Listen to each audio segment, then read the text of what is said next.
नमस्कार दोस्तों, मैं अंकुर उपाध्याय स्वागत करता हूं आप सभी का एक बार फिर से अपनी नई वीडियो में। दोस्तों, कल से लेकर फ्राइडे तक कहां पे होगा बड़ा एक्शन, इसी के बारे में आप सभी के साथ इस वीडियो में बात करने वाला हूं। होने को बहुत कुछ है जो आप सभी के साथ डिस्कस करना है। सबसे पहले तो मेरी नज़रों में जो सबसे बड़ी चीज़ है वो है 48 आवर्स का जो अल्टीमेटम है वो कल समाप्त हो जाएगा। डेडलाइन नियर है और यही सबसे बड़ी इंपॉर्टेंट मेरे हिसाब से चीज़ होने वाली है। डिटेल्स भी कुछ लिखी हुई है, मैं आपको बताना चाहूँगा। ईरान्स डील डेडलाइन नियर, क्या लिखा है इसमें? The conflict between Iran and the US Israel alliance continues to escalate, with leaders on all sides warning that the situation could worsen further as Iran approaches US President Donald Trump's April 6 deadline for a peace deal. Trump on Saturday warned the Islamic Republic that all hell will break loose within 48 hours if Tehran fails to meet his demands, including reopening the crucial Strait of Hormuz. In a Truth Social post, Trump said, "Remember when I gave Iran 10 days to make a deal or open up the Strait of Hormuz? Time is running out. 48 hours before all hell will rain down on them. Glory to be God." Simple भाषा में, ये मैंने कल ही रात आप सभी के साथ डिस्कस किया था। सिंपल भाषा में मैं बताऊं तो ये क्लियर कट सबसे इंपॉर्टेंट है। प्रेसिडेंट ट्रंप ने क्लियर कट शनिवार यानी कल कहा है कि समय जा रहा है, जल्दी से मेरी शर्तें मानो। दो शर्तें हैं, एक डील करो और दूसरी स्ट्रेट ऑफ हॉर्मोज को पूरी तरीके से ओपन करो। और ईरान दोनों ही चीज़ें मानने को आई थिंक तैयार नहीं है। प्रेसिडेंट ट्रंप ने कहा है कि अगर नहीं मानते हो तो 10 दिन दे चुका हूं मैं, बहुत है। अब यहाँ से जो होगा वो बहुत बुरा होगा और जो भी होगा वो खुदा को मंजूर होगा, भगवान को मंजूर होगा। और इसीलिए ये चीज़ मेरी नज़रों में सबसे ज़्यादा खतरनाक है, क्योंकि अगर कुछ बड़ा नेगेटिव हुआ तो फिर वो पूरी दुनिया के लिए ही होगा। ये जंग अलग लेवल पे जा सकती है, ऐसा लग रहा है।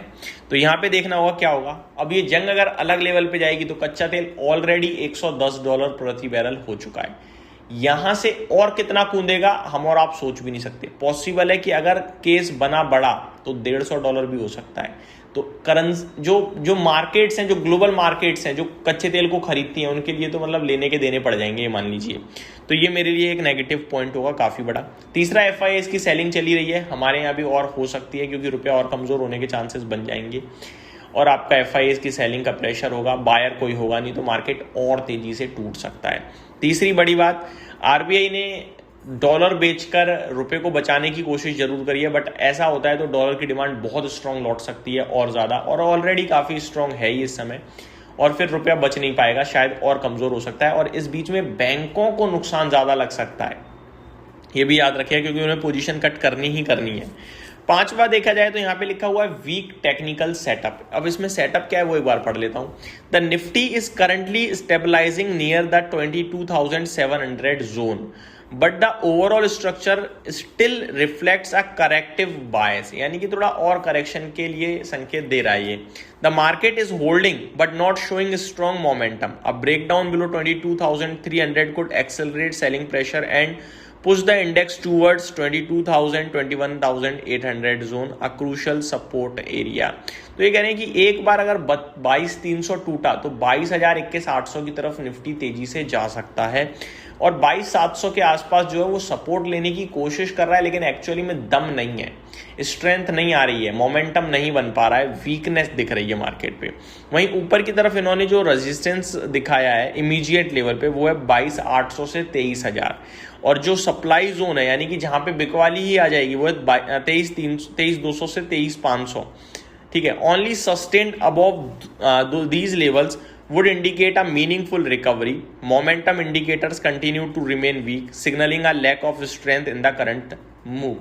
ये कह रहे हैं कि अगर 23,500 के ऊपर टिक जाए तो फिर तेजी की संभावना बनेगी।